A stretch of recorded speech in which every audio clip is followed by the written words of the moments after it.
There's no such thing as overnight success. I think it is very simple to assume that when someone just pops into the spotlight that, oh, there's always, oh, you had your moment, you were lucky, you had a viral moment, something happens and the world sees you for the first time.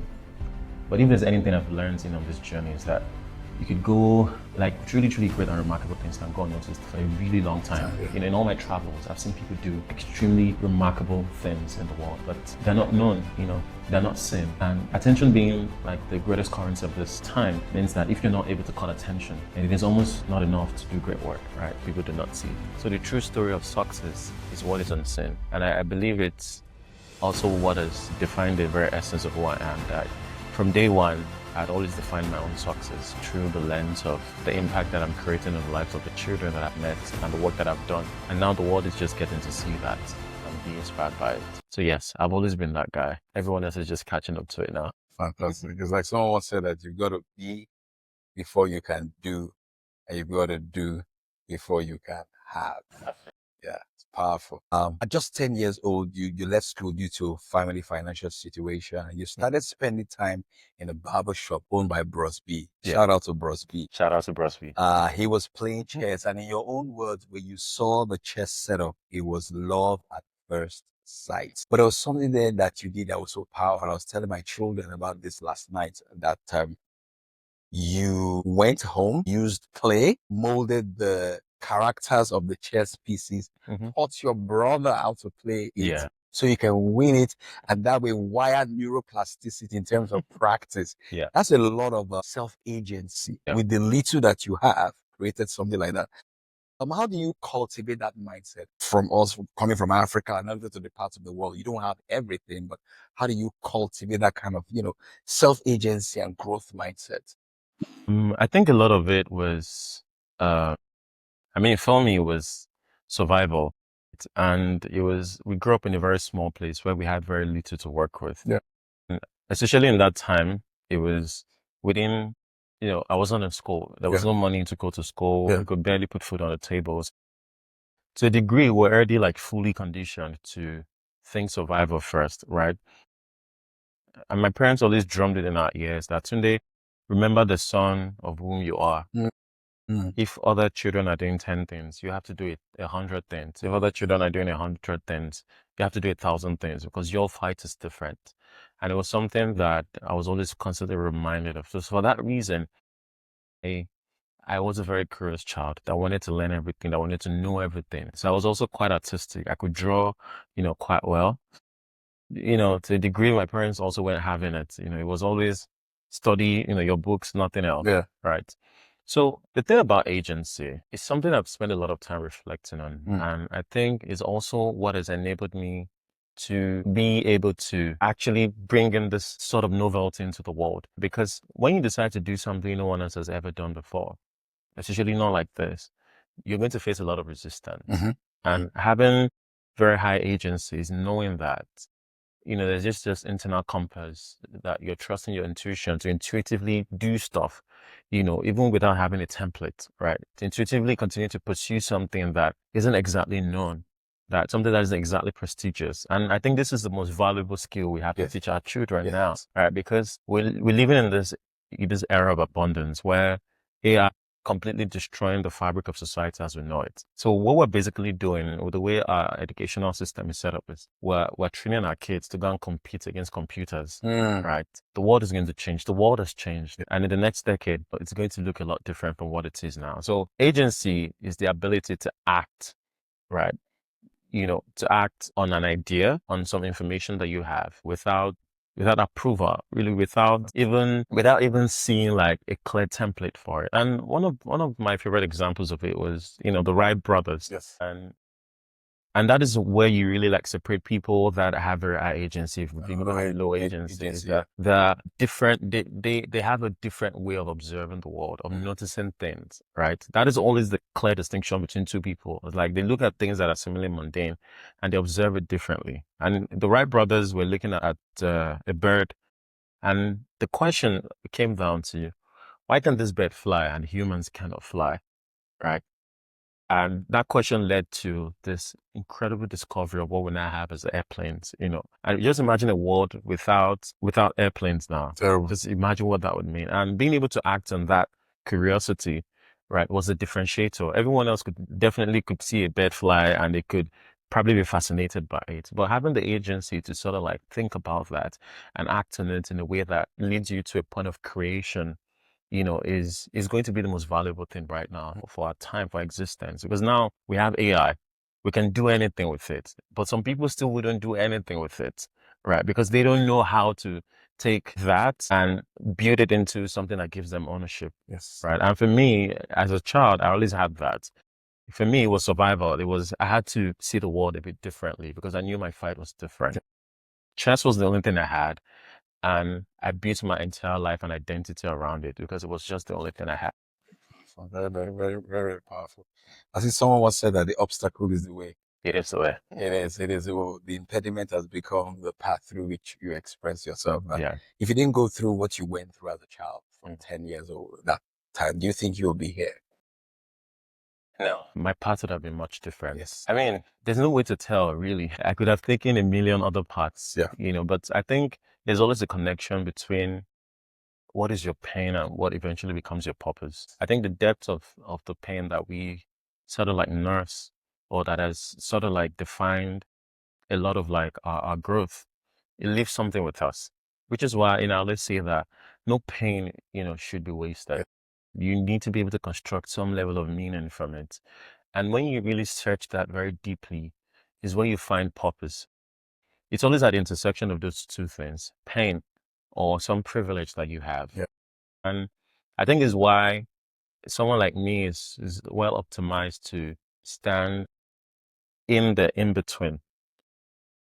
I have the right amount of like empathy for a childhood that I had. And now I'm being who I needed to that child, to like the 10-year-old me who needed someone to stand up for them, when I didn't have access to education, the 10-year-old me who needed someone to introduce them to something like chess to broaden my understanding of the world and understand, my place in it. So it takes the right amount of empathy to be able to carry that burden with you and actually do something about it. Yeah. Right. So when the kids that we work with tell me that, man, Uncle Tunde, we haven't eaten since yesterday, I know what that means. You get it. I know how it feels. And when you have that level or that sense of awareness, empathy, and responsibility to a situation, the way you talk about it is different. The way you act in it is different. The way you passionately carry it is always different. Without that context or without that premise, it's hard to be truly passionate.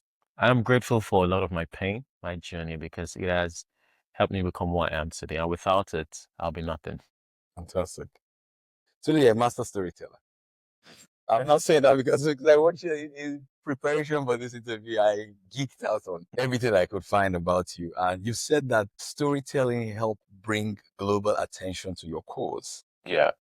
Do you have a storytelling framework in business? Because most of my audience are entrepreneurs, founders. Because I believe that, like we're talking during lunch, like in an age of AI, is a storyteller that will win. Yeah. All right. So have you got like a framework, a methodology, a first principle that you use to craft stories? Because they're very powerful when you tell them. Yeah. That's a very interesting question because I'd always sort of like had this grace for just understanding things a bit more like in depth than most people. And it's because everyone looks, but not everyone sees, right? So a lot of like the way like I understand like telling stories about my experiences is I believe that the best stories come to those who can tell them, right? Like two of us can experience the same thing and we leave it with different stories. Right. So what exactly is the differentiator? So for me, it has always been more intuitive than like a specific like framework to always like filter my stories by, or when things happen to me, it's like, how do I construct meaning or a story out of it? So the first thing, and which is also the way I play chess, is I learn to trust my intuition. And that is the one thing that a lot of people cannot like scientifically explain. It's just those who have it, those who get it, get it. And it takes a place of really like you need to be really still with your thoughts. When something happens to you, how do you reflect on it? And I think social media is one of the very bane of like us being able to actually like understand things in depth. It's like we're scrolling through social media, we're reading things, and we're not really spending time with them. We're glossing over it. We're moving from one thing, from geopolitics to something about maybe one celebrity, then is the next thing. So it leaves us with very little time to dwell on things. So the first thing for a story to be told is to spend a lot of time with it, to dwell on the very details of it. Now, the details of like something as mundane as this cup, sitting here is that it casts this very interesting shadow. Right? So what is it about the shadow that makes it interesting? It's like that it's like that the three like cyclical like appearances of it. So just continue to like opening up layers of the very things that are seemingly inconsequential to the cup being here is where you find depth.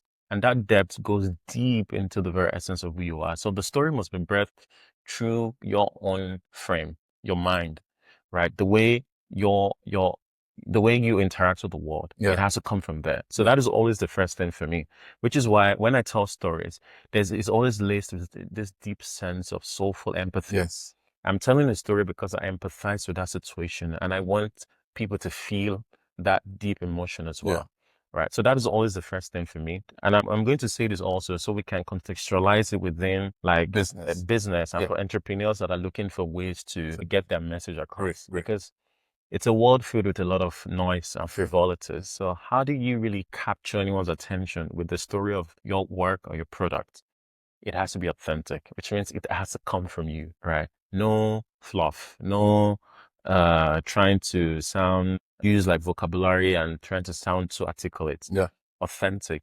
So understand the very essence of who you are and let your story flow from there. I think the second thing really is the arc. Now, people sense what is soulful, right? When something comes from the depths of your soul, the way you talk about it and it shines through that, they feel it. So you've gotten their attention. And it's a gift that when you speak or when you start to say something that people listen to you. So that's the first thing that captivates anyone. Now it's people are waiting for you to take them on a journey. Right? And one of the most powerful examples that I'll give, hopefully I can bring this back to context, was when we did the Oshodi on Bridge project. It's very So it was really very fast. And that is the hardest thing, is like when there's already like a single story about something, it is hard to change that in people's hearts. Right. So that is even a more challenging thing to do than to tell a new story that captivates people. It's like there's already a well-defined story about something, right? And you want to change the perception about it, and you want people to also think about it differently, and to also challenge, what is already like a clear conclusion for them. And it was the story of Oshodi on that bridge. And me going there, to this place that when you see Oshodi on that bridge, people are already afraid because they kill people there. They've done all sort of horrible things there. And these people are people that society sort of rejected, that they don't belong with us, right? They're good for nothing. And you go there and you say that inspiring stories can come from here. And these children, they represent all of us. People that are curious about that. So that is where you're able to take them on the arc, on that story, on that journey. And I said, yes, Oshodi on that bridge is a criminal hotspot, but guess what? It is also a classroom for these children to learn chess and become intellectuals. And no one has ever heard that before about that place. But then we taught them that story. We defined that story by telling the truth, the individuals of the place. And truth matters so much more than anything else. Truth is real, right? And truth builds trust. So the truth of the story arc is the good, the bad, and the ugly. You must never put up like this facade of perfection. People will sort of like gloss over that, right? But the moment you tell truth, that truth is very gripping. It takes them on this journey of the curve, and they go on it with you because they're seeking for an outcome. And we taking them through that truth of the story of the kids, it helps people follow the journey. And then that is at the very tail end of it is, what do you leave people with? What emotion do you leave them with? People tell stories that drive rage. If you look at what is going on with America, it's like if somebody says something so crazy about immigrants, you see thousands, millions of likes, because people are very easily driven by rage. What drives them to be angry? What drives them to be their worst self? But there's a much more powerful feeling, which is hope, right? Hope that that you can inspire something in people to think differently about others and about themselves. And that was what Apple did, really. Apple didn't come with this when they launched the iPhone, like Steve Jobs didn't come to say, hey, see, we were able to do this, do that, all this grand specification to say, this is for the dreamers. And the moment people start to see themselves in a situation and the story becomes a mirror for them to view themselves or to view their lives or for them to interact just a bit differently with the thing that you're proposing, then the story is complete. You've made the connection from taking the receiver on that journey of the story to becoming a part of the story. So people need to become a part of like what you're selling, what you're proposing, what you're offering. They need to be able to see a version of themselves in it, right? They need to be able to live vicariously through it. And that is the way like I think about the stories I want to tell, that when we read these things, when we learn about these children that are strangers to us that we see on the streets and we pity from a distance, we feel a little closer to them. And for entrepreneurs, that are listening to this is whatever product or service you're selling, you're solving a problem for people. That is it. Right? That is the very fundamental thing about your what you're putting. existence. So there's this ideal understanding of this is the world the way it is. And on the other end of it is like, this is what the world should look like because of your product. And your product is the bridge that takes, Beautiful. the users on that Beautiful. journey. But then again, trust your intuition very deeply. No one can teach you that. Everything else, you can have the frameworks. But when you lean completely into the essence of who you are, then your stories will be birthed and it will be true, it will be authentic. And you're able to build trust and skill. And when you do that, you have your customers and you have your impact on the world. And your storytelling, even the explanation of storytelling, almost made me forget the message I'm going right now. All right, so are you struggling to manage employee subscription payments, or are you trying to track down the one company card that's already been shared by 3 different teams? It's quite chaotic. With reserved corporate cards on Quora, you can take control back instantly. Different virtual USD cards for every business need with custom spending limits up to 10,000 US dollars. Issue cards directly to your employees. Manage everything from one simple dashboard and track expenses with Quora in real time. Today, there's a story. There's still on the storytelling theme, the story of Basirat. I want to pick that story up from here because it's so moving that I want to really tell it well. So you said here that you said you used to even be a bad writer. So people should know that this version of today that we're seeing is not how it started. It has gone through many iterations. A lot of iterations. So if you're a bad writer, a bad speaker right now, you can improve. And then you said, but you told a story about one of your kids, the kids that you mentor, Basirat, who wanted to become a nurse. You wrote a piece about that and it went viral. People were bringing support for this young lady. And I created a formula called writing online plus storytelling plus the internet equals synchronicity. Because anything can happen. You can create luck that way. Should entrepreneurs write more online and tell stories more online? Because they never can tell where that will lead them to. Yeah, absolutely. And see, attention is the greatest currency of the world now. I see that And again. it is both fortunate and unfortunately, and this is why people do like very outlandish things to cut attention, because see, there's 7 billion people in this world. There's all those billions of people on the internet, and everyone is a creator now. We all have the same access to the same devices, and everyone is writing, everyone is putting out something, everyone is doing something, and we're so overwhelmed. Like we're so constantly inundated by just too much information, too much entertainment. So it's like, how do you carve out a space in the midst of all of this noise? And how do you ensure that what you have to say doesn't get drowned out in that noise? You have to differentiate yourself. More so now that, anyone that can't even speak English can just use AI to compose a brilliant, well-written, thought-out article. So what really is the differentiator when someone in the village that can just pick up a phone, use ChatGPT and churn out something that looks like it was written by a PhD holder? The odds now are stacked even higher. So, but here's the thing, as an entrepreneur, again, your place on the world really is to solve an important problem for humanity. Whether you're doing it through a product or a service, in whatever capacity, you're solving a problem. And by creating value, so, you create value solving that problem and you earn from it, everyone is happy. But then that doesn't just where it ends. Having a great product, having a great idea is just a part of the equation. Being able to help people understand its value to them is the most integral factor, yeah. And that's where your writing Yeah. And that is where the writing skill. So the two things you must learn to be a brilliant writer, and you must learn to speak really well. Now, being a brilliant writer is easy now because of AI. You can write, and everyone is like, wow, wow. But then there's something that you need to differentiate yourself with.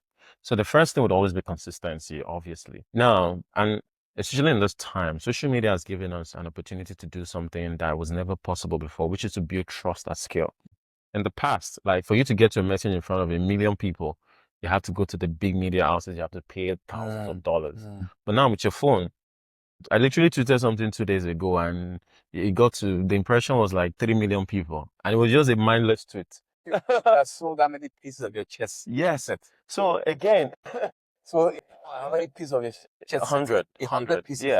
For $1 million each. For how Yes. many in less In less than 6 hours. The power of writing. Yeah. So you need to learn to write. And Twitter for me was where I really learned to write. It's Twitter, because you have to distill like a lot of like complex thought into just 180 characters. Yes. Right. And being able to do that means that first of all is the soul of the message. What are you trying to communicate first? You must lead with that. It mustn't be too verbose, right? That is what AI does. It makes it verbose. It's a lot of word salad. So just strip all of that and just first the frame is just all those things that I want to write. How can I just say it in a one-liner, right?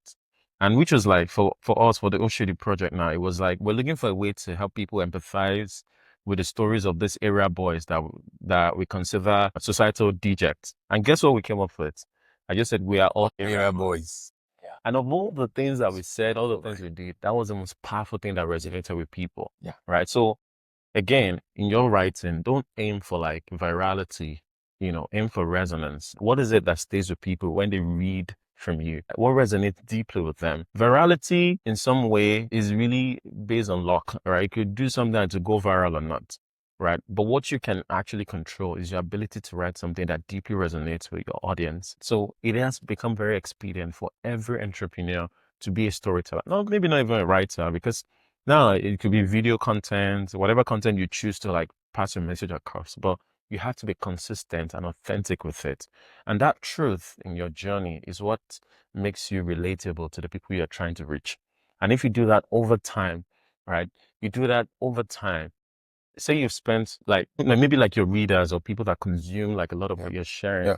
In some sense, say you've been using social media for like 2 years consistently and you've been posting every day, maybe like a 3 minute thing read or a 2 minute video. It's like that accumulates to a degree where the person that is always reading from you must have spent 7 hours with you. Imagine that you spend 7 hours with someone online that you've never met before just because you've read their thoughts.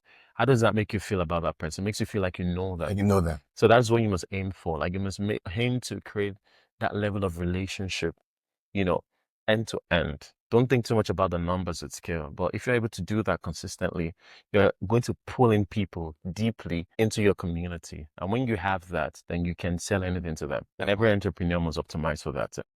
I know your time is very, very, very valuable. As we begin to wrap up, just a few two more questions, and then we'll thank our sponsor and we'll call it a wrap. I like your mindset. You said when you believe that, I believe that you can immerse yourself in the process, but detach yourself from the outcome. Yeah. You are not in control of the outcome. Yeah. But in the process, give the process your all.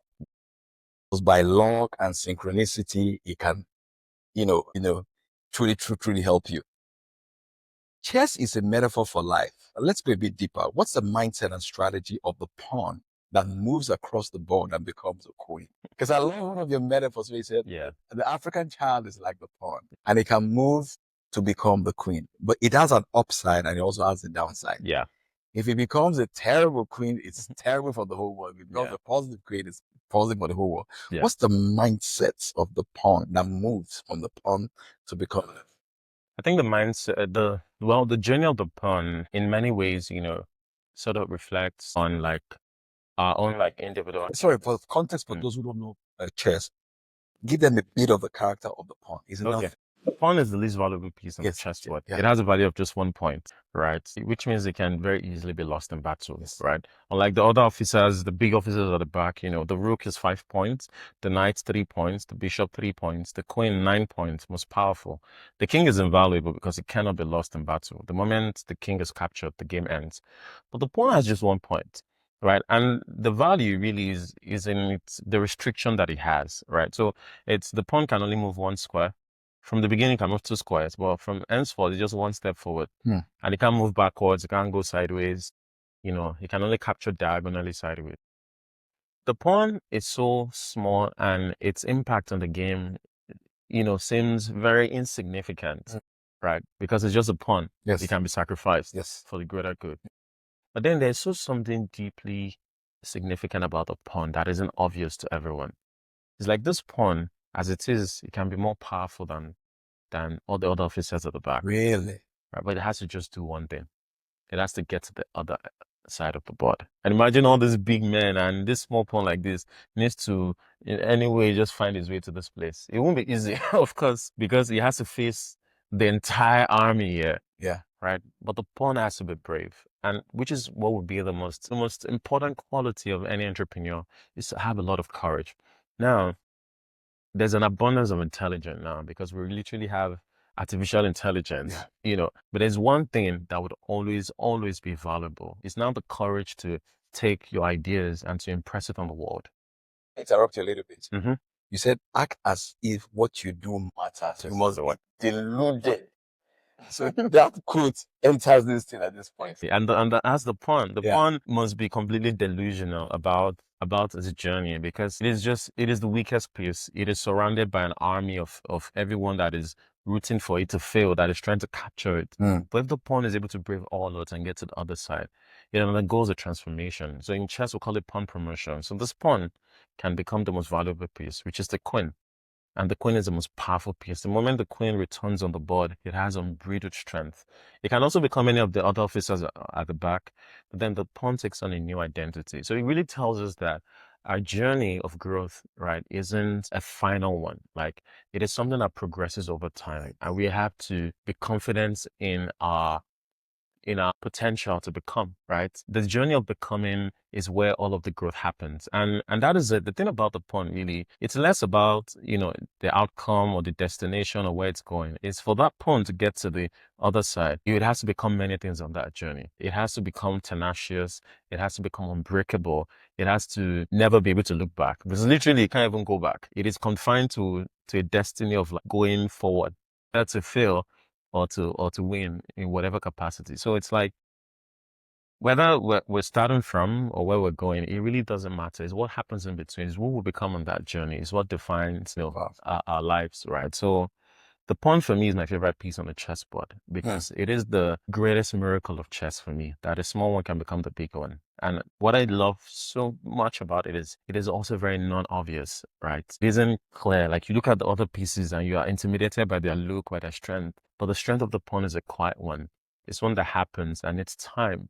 And I've said this before, that time has a way of revealing what truly endures, right? And to give time to our journey, to our lives, is what makes the beauty of the pawn known at the very end of the race. Yeah. This has been a chess. Great, fascinating conversation. So what are your favorite books, apart from Animal Farm and one other book I saw on your Instagram? Yeah.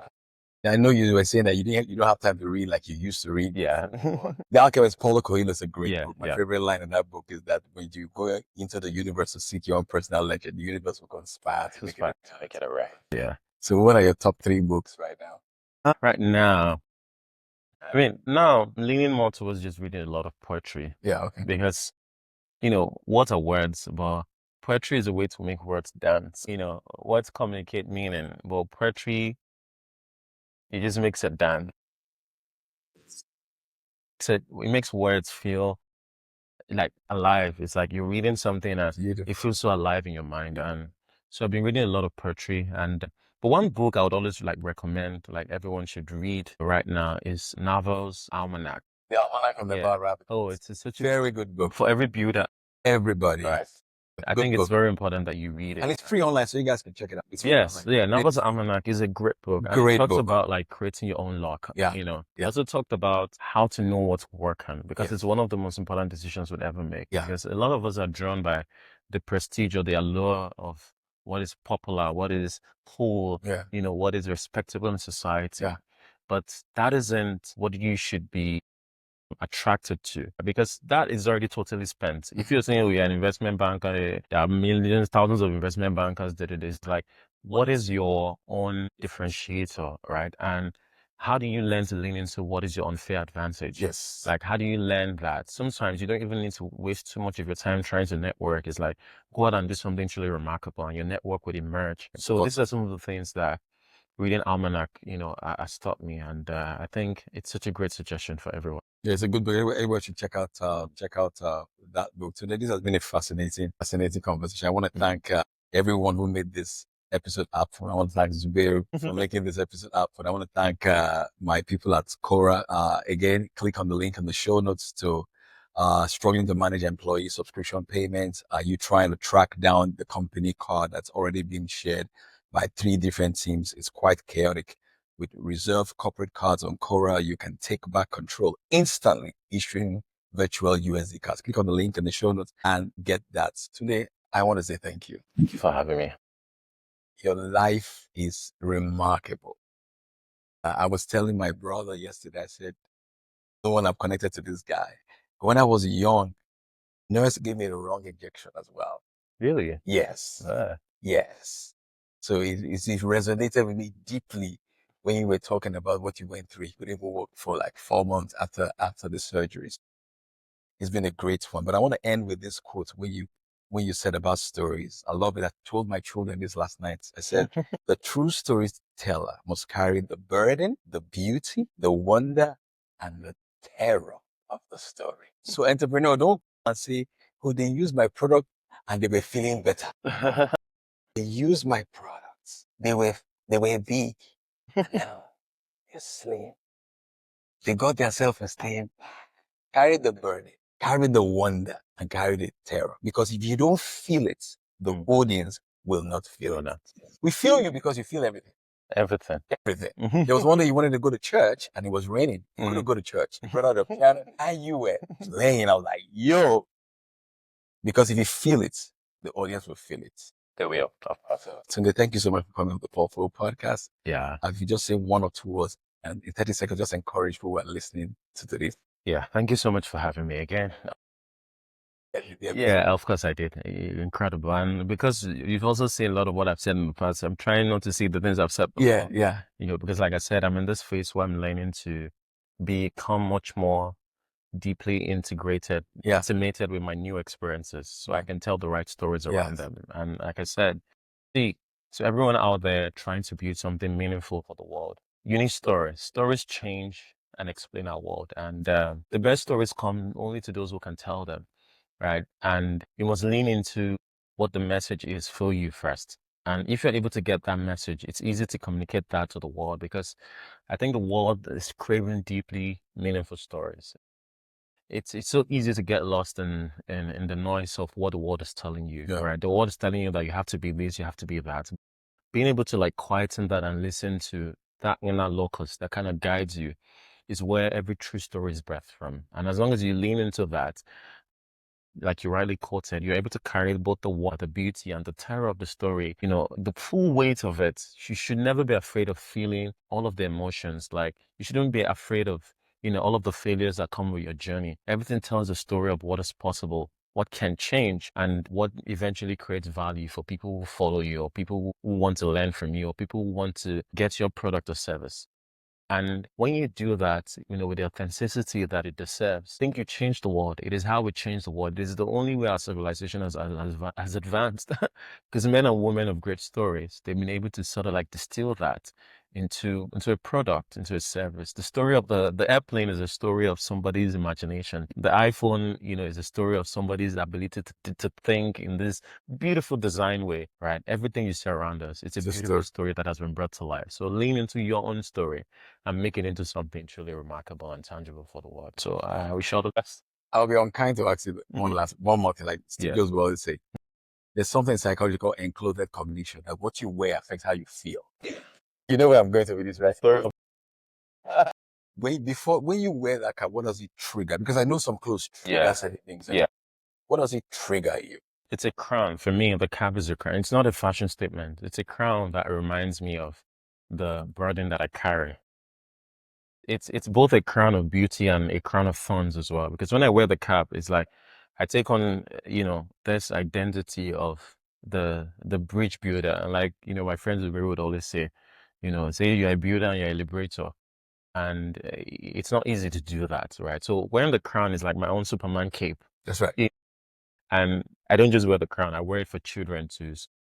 I'm the man, that wears big caps for little children, because when I wear this cap, you have to notice me a bit differently. That's right. Right. If two people are sitting differently, one is wearing this cap that has this carved thing, it begs the question that why? What does it mean? And that is to be seen. And I think to be seen is um what we all deeply crave, to be seen and to be recognized, to be appreciated. And for me, it's for the children that I advocate for, is that I want the world to see them just a little bit more, just a little better, not for their poverty or for, the sad stories that we know to be true, but for what we know they can truly become. And this cap is just, it encapsulates the very essence of that everyone should be seen, and the cap is my own way of carrying it. Thank you so much. So you watching me out there, your favorite navy blue suit triggers something in you. Keep wearing that. Your favorite color is more than a clothes. It's an identity. Thank you so much, Tunde.